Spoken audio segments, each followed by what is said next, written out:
27 सितंबर सन 2014 भारत के माननीय प्रधानमंत्री श्री नरेंद्र मोदी ने संयुक्त राष्ट्र महासभा में अपने ऐतिहासिक भाषण के दौरान एक अनोखी पहल की। उन्होंने योग की महत्ता बताते हुए संयुक्त राष्ट्र के समक्ष अंतर्राष्ट्रीय योग दिवस मनाने का प्रस्ताव रखा। योग मन व शरीर, विचार व कर्म, संयम व उपलब्धि की एकात्मता का तथा मानव व प्रकृति के बीच सामंजस्य का मूर्त रूप है। यह स्वास्थ्य व कल्याण का समग्र दृष्टिकोण है। योग केवल व्यायाम भर न होकर अपने आप से तथा विश्व व प्रकृति के साथ तादात्म्य को प्राप्त करने का माध्यम है। यह हमारी जीवन शैली में परिवर्तन लाकर तथा हम में जागरूकता उत्पन्न करके जलवायु परिवर्तन से लड़ने में सहायक हो सकता है। आइए हम एक अंतर्राष्ट्रीय योग दिवस को आरंभ करने की दिशा में कार्य करें। 11 दिसंबर 2014 को संयुक्त राष्ट्र संघ के सदस्य देशों द्वारा अंतर्राष्ट्रीय योग दिवस मनाने के प्रस्ताव को मंजूरी मिल गई। असाधारण समर्थन के बाद संयुक्त राष्ट्र ने 21 जून को अंतर्राष्ट्रीय योग दिवस मनाने का ऐलान कर दिया है। भारत के अंतर्राष्ट्रीय योग दिवस के प्रस्ताव का 177 देशों ने समर्थन किया, जो कि एक रिकॉर्ड है। భారతీయ యోగాకు అరుదైన గౌరవం దక్కింది. The big diplomatic win for PM Modi, as just 3 months after he proposed the idea, the UN has now adopted the resolution of declaring 21st June as International Yoga Day. अपने संकल्प में संयुक्त राष्ट्र ने स्वीकार किया कि योग स्वास्थ्य तथा मानव कल्याण के लिए पूर्णतावादी दृष्टिकोण प्रदान करता है। संयुक्त राष्ट्र संघ का ये निर्णय प्रत्येक भारतीय के गौरव का विषय बना। इससे भारतीय ज्ञान परंपरा की वैश्विक प्रतिष्ठा और भी बढ़ गई। उत्तराखंड संस्कृत विश्वविद्यालय के योग विज्ञान विभाग के अध्यक्ष डॉक्टर कामाख्या कुमार, पूरी दुनिया ने योग दिवस मनाने के साथ साथ योग को अपनाना भी शुरू कर दिया है। ऐसा नहीं कि केवल एक ही दिन योग करते हैं और भूल जाते हैं। अब सालों भर योग कर रहे हैं लोग। तन मन जीवन चलो सवारे, योग मार्ग अपनाए। वैर भाव को त्याग सभी हम, गीत मिलन के गाए। तन मन जीवन चलो सवारे।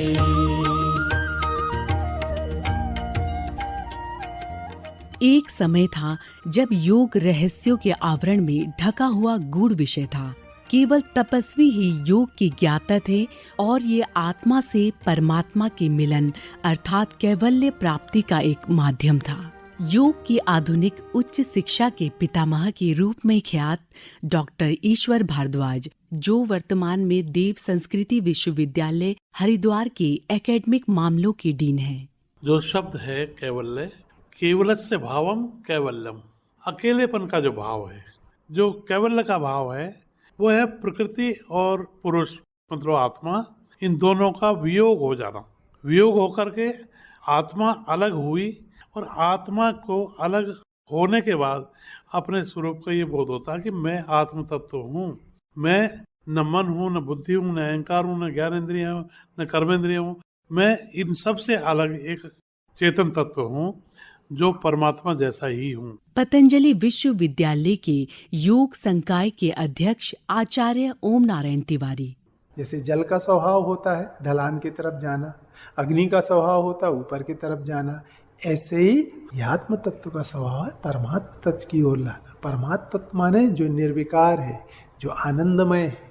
मनुष्य तो आनंद के लिए बना है, वो उलझ गया है खान पान में, रहन सहन में, दिखावे में, मान सम्मान में।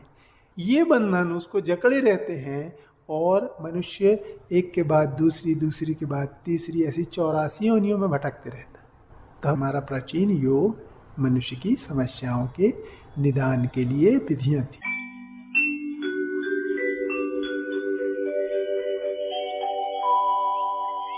विष्णु पुराण कहता है कि आत्मा और परमात्मा का मिलन ही योग है, जबकि भगवत गीता कहती है कि योग सर्वत्र संभव है। गुरुकुल कांगड़ी विश्वविद्यालय के योग विज्ञान के विभागाध्यक्ष डॉक्टर सुरेंद्र त्यागी। योग शब्द को यदि हम संस्कृत व्याकरण की दृष्टि से देखें कि भाई योग शब्द बना कहाँ से, तो ये युज धातु से निष्पन्न होता है। एक संस्कृत की युज धातु है व्याकरण की, जो 3 अर्थों में प्रयुक्त की गई है। युजिर योगे, युज संयमने, युज समाधौ। युजिर योगे का जो अर्थ है वो मिलन या जोड़ के अर्थ में लिया जाता है। युज संयमने का अर्थ संयम और नियंत्रण के अर्थ में लिया जाता है, और युज समाधौ का अर्थ समाधि है। लेकिन व्यास जी भाष्य करते हुए कहते हैं योगस समाधि, समाधि ही योग है। जब साधक वहाँ साक्षात्कार कर लेता है कि ये जीवात्मा है और ये परमात्मा है, और आत्मा से परमात्मा हमारे यहाँ कहा गया, तो अपने आप ही आत्मा और परमात्मा का मिलन हो जाता है।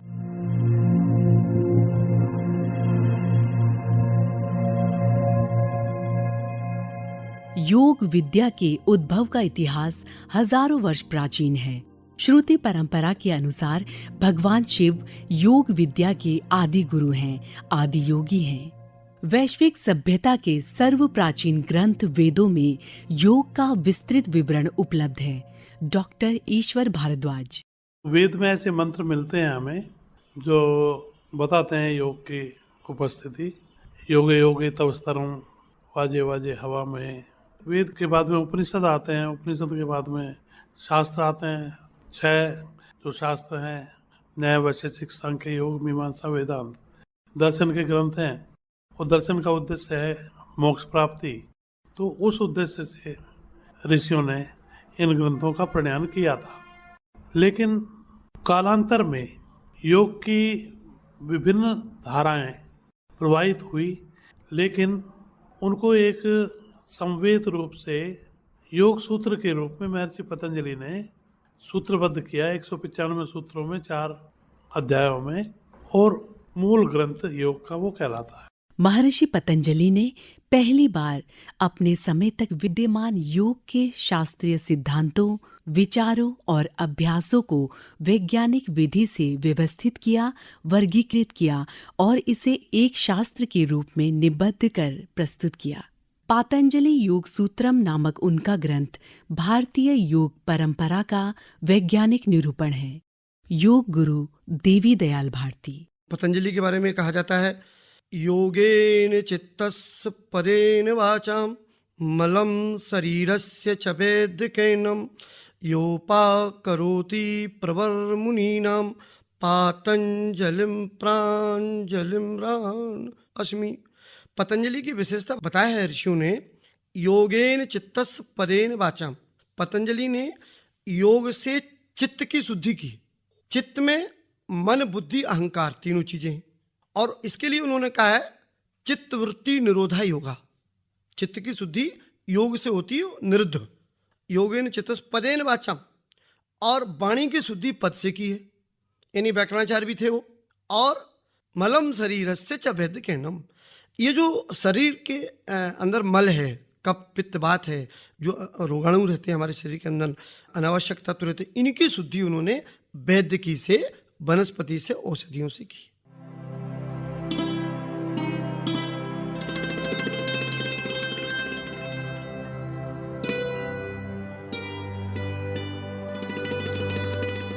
महर्षि पतंजलि ने जिस योग दर्शन की बात की है वो एक जीवन पद्धति है।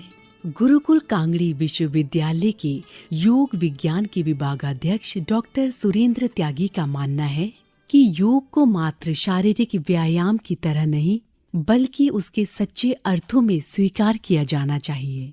चाहे वो जीवात्मा परमात्मा के मिलन को योग कहा गया है, या कुंडलिनी और ब्रह्म तत्व के मिलन को योग कहा गया है, या तंत्र शास्त्र में शक्ति और शिव के मिलन को योग कहा गया, वो सारी परिभाषाएं ठीक हैं। लेकिन अगर हम जीवन भर उनको पढ़ते रहें, उनका अर्थ रटते रहें, बताते रहें, तो उससे कोई लाभ नहीं होने वाला, मेरा मानना है। पतंजलि इसमें अद्वितीय हैं। पतंजलि कहते हैं तदा दृष्टु स्वरूपे अवस्थानम। वो कई जीवात्मा परमात्मा की बात नहीं करते, वो कहते हैं जब योग सिद्ध हो जाता है पुरुष, दृष्टा तो अपने स्वरूप में स्थित हो जाता है, स्वयं स्थित हो जाता है। जो स्वस्थ का भी शब्द का अर्थ निकलता है, यदि हम पूर्ण रूप से स्वस्थ कहें किसी को, तो पूर्ण रूप से स्वस्थ वही जो स्वयं अपने आप में स्थित है। आपने देखा भी होगा, लोग में हम बोलचाल की भाषा में कह देते हैं, अगर कोई गुस्सा कर रहा है, कुछ कर रहा है, यार इसके साथ में कोई अपने आपे में नहीं है। अर्थात जो अपने आपे में नहीं वो रुग्ण है। वास्तव में अपने स्वयं में स्थित होना, अपने आप को पहचान लेना, यही योग है। आचार्य ओम नारायण तिवारी। योग दर्शन क्यों लोकप्रिय हुआ? क्योंकि वो केवल सिद्धांत नहीं देता है, वो व्यवहार भी करता है, माने साधन और साध्य दोनों है उसमें। तो योग की प्रक्रियाएं चूंकि ये मन को नियंत्रित करने की थी, इसलिए सामान्य लोगों में बड़ी रुचिकर हुई और इस दर्शन को ज़्यादा महत्व पहले भी था, वर्तमान में भी है, भविष्य में भी रहेगा। क्योंकि योग दर्शन हमारे लिए सीधे सीधे व्यवहारिक पक्ष से जुड़ा है।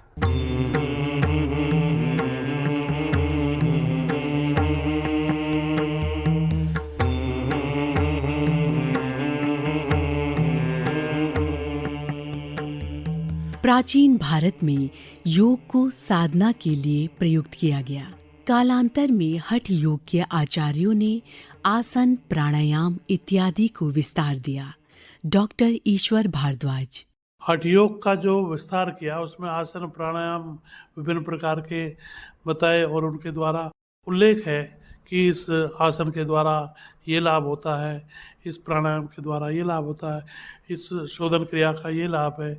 तो वो जो लाभ बताए वो शारीरिक और मानसिक लाभ है। उनसे ही प्रेरित होकर के आगे आकर के रिसर्च के रूप में जैसे कैवल्य धाम ने काम किया शुरू, और बिहार स्कूल ऑफ योग उन्होंने साधना परक ही रखा। बेंगलोर में एसवैसा बनाया गया, उन्होंने भी रखा। लेकिन स्वामी धीरेन्द्र ब्रह्मचारी ने लोगों को एक जोड़ने के लिए, एक तो उसको सरकारी स्तर पर केंद्रीय विद्यालयों में इंट्रोड्यूस किया, योग टीचर, तो रोजगार से जोड़ दिया। दूसरे, उन्होंने जो अपने डिप्लोमा और सर्टिफिकेट कराए, उससे उत्साहित होकर के लोगों ने उसको सीखना शुरू किया, जिससे शारीरिक, मानसिक और आध्यात्मिक लाभ ले सकें। टेलीविजन पर योग के कार्यक्रमों का प्रसारण आरंभ होने के बाद ये विज्ञान जन सामान्य तक पहुंचने लगा। दूरदर्शन पर प्रचार का काम स्वामी धीरेन्द्र ब्रह्मचारी जी ने किया। स्वामी रामदेव जी के प्रचार के बाद में लोगों में और जागृति आई, और अंतर्राष्ट्रीय योग दिवस के बाद में तो आदरणीय प्रधानमंत्री के द्वारा योग का प्रचार विश्व स्तर पर इतना हो गया है कि आज जो भारत से जाने वाला कोई भी है, उससे दूसरे देश वाले ये पूछते हैं योग तो आपको आता ही होगा। तो ऐसी स्थिति आज बन गई है कि भारत और योग पर्याय बन गए हैं।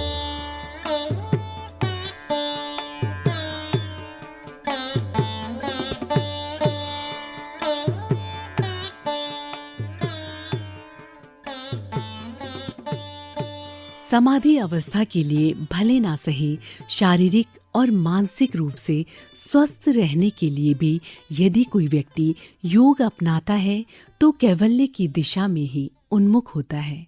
पहली सीढ़ी है शारीरिक शुद्धि की। डॉक्टर सुरेंद्र त्यागी। तो सबसे पहले शरीर की शुद्धि करनी है आपको, अन्नमय कोश की शुद्धि करनी, जो उपनिषद बताती है।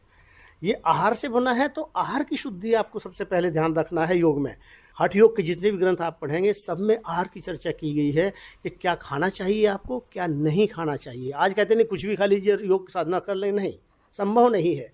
यदि योग साधना वास्तव में आपको करनी है तो आपको अपनी डाइट का ध्यान रखना पड़ेगा। गीता एक योग का अद्वितीय ग्रंथ है। गीता में जब भगवान कृष्ण से अर्जुन पूछते हैं कि हे कृष्ण, ये योग किसके दुखों का नाश करेगा, तो बहुत अच्छा उत्तर वहाँ कृष्ण जी अर्जुन को देते हैं।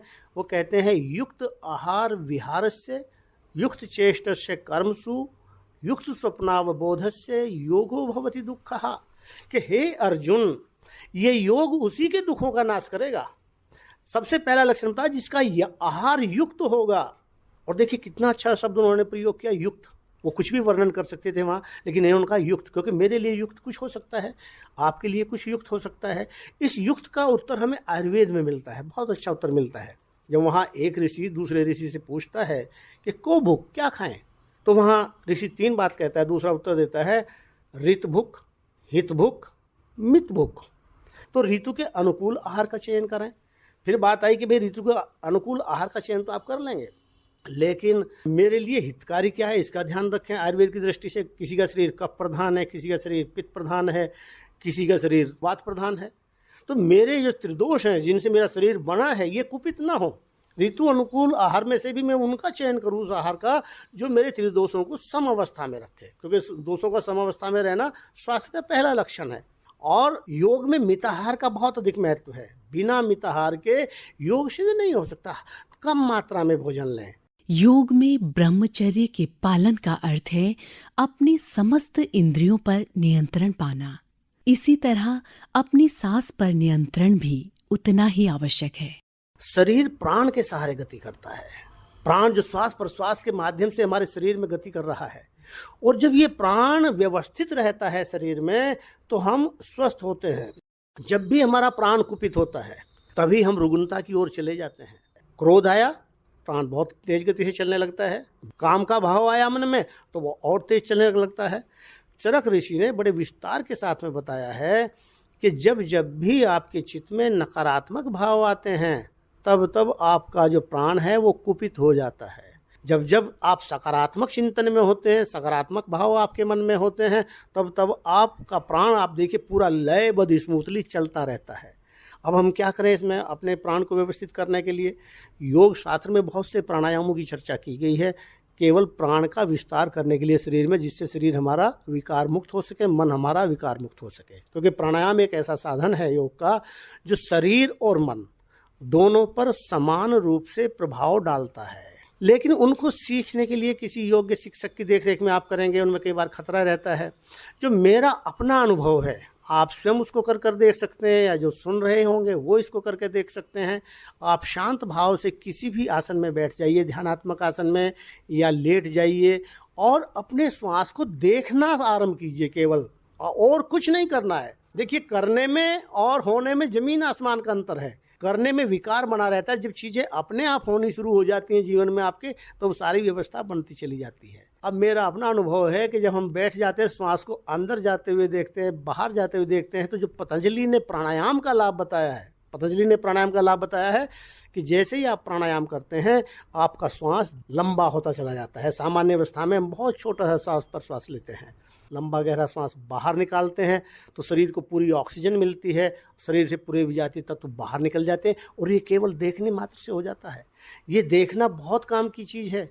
शरीर की शुद्धि और प्राणायाम के पश्चात योग में विचार और ज्ञान की शुद्धि का बहुत महत्वपूर्ण स्थान है।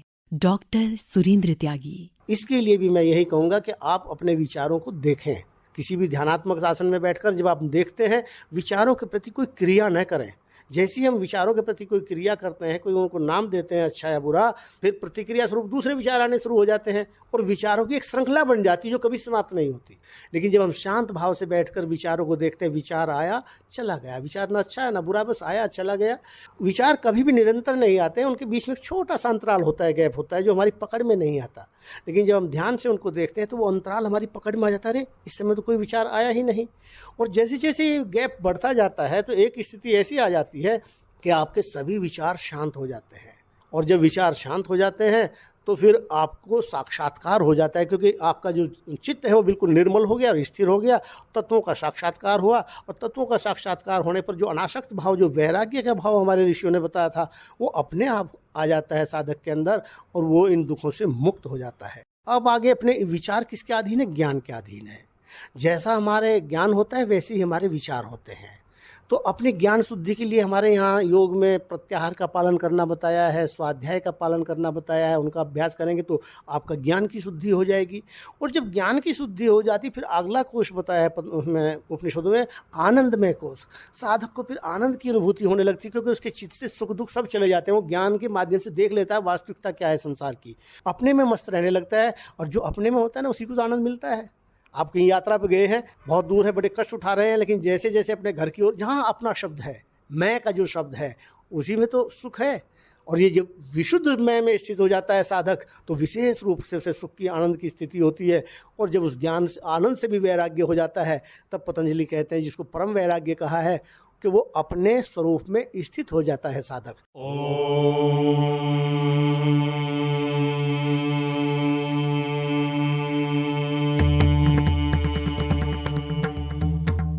योग विद्या के प्रसार में उत्तराखंड के हरिद्वार और ऋषिकेश शहर का बहुत महत्वपूर्ण योगदान रहा है।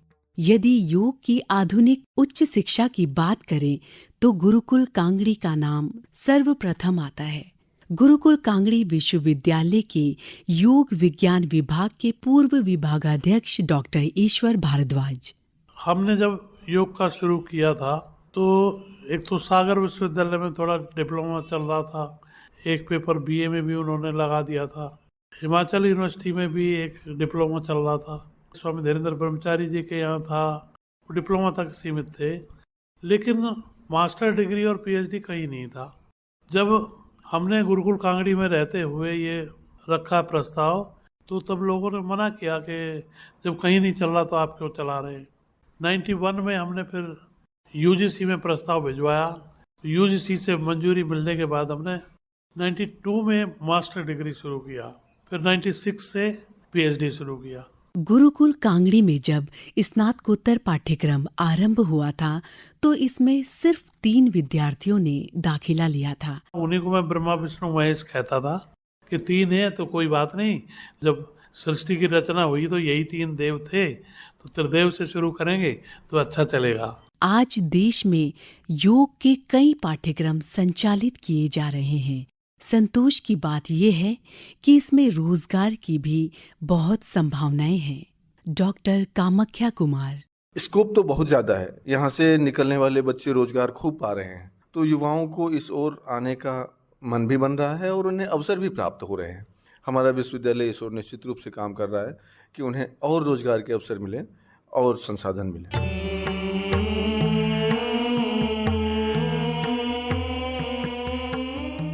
योग को वैश्विक मान्यता मिलने के बावजूद अभी भी इस विद्या के कई गूढ़ रहस्यों से पर्दा उठना शेष है। योग के संबंध में उपलब्ध संस्कृत वाङ्मय का एक बड़ा भाग अभी भी डिकोड किया जाना बाकी है। डॉक्टर कामाख्या कुमार। जो भी योग का ज्ञान है वो संस्कृत में ही है। आप जैसे यम नियम को लीजिए, सौ संतोष तप स्वाध्याय ईश्वर प्रणिधान, ये सारे शब्द संस्कृत के हैं।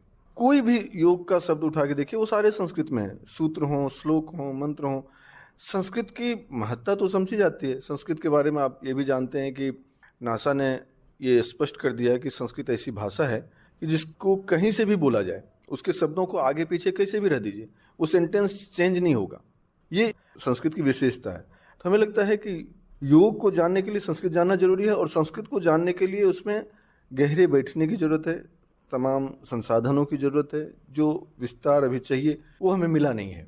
उजागर करने के कई पक्ष हैं, जैसे वेद ही है, उपनिषद हैं, इसमें योग के बहुत सारे तत्व पड़े हैं, लेकिन गहराई में जाना अभी बाकी है।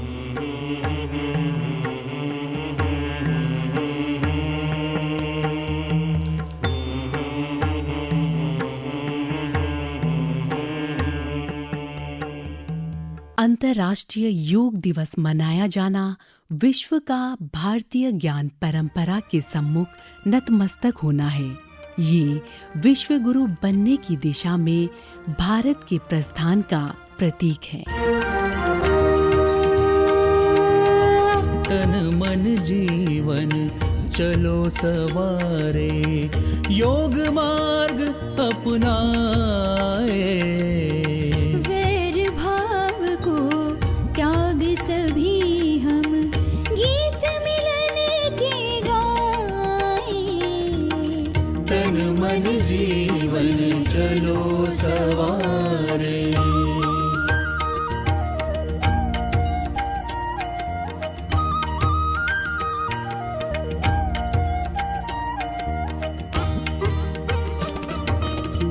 आनंदमय हो जीवन सबका, योग यही सिखलाए। हो तनाव भय मुक्त सा सभी जना दिव्य प्रेम सरसाए। तन मन जीवन चलो सवारे, योग मार्ग अपनाए। तन मन जीवन चलो सवारे। यम और नियम हमारे संबल सुखमय जगत बनाए। आसन प्राणायाम ध्यान से स्वास्थ्य शांति सब पाए। तन मन जीवन चलो सवारे, योग मार्ग अपनाए। तन मन जीवन चलो सवारे।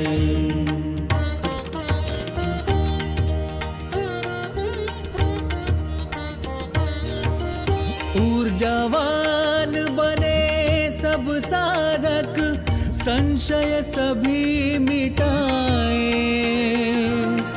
ऊर्जावान बने सब साधक, संशय सभी मिटाए। विश्व एक परिवार योग कर, स्वर्ग धरा पर लाए। तन मन जीवन चलो सवारे, योग मार्ग अपनाए। वैर भाव को त्याग सभी हम, गीत मिलन के गाए। तन मन जीवन, तन मन जीवन, तन मन जीवन चलो सवारे।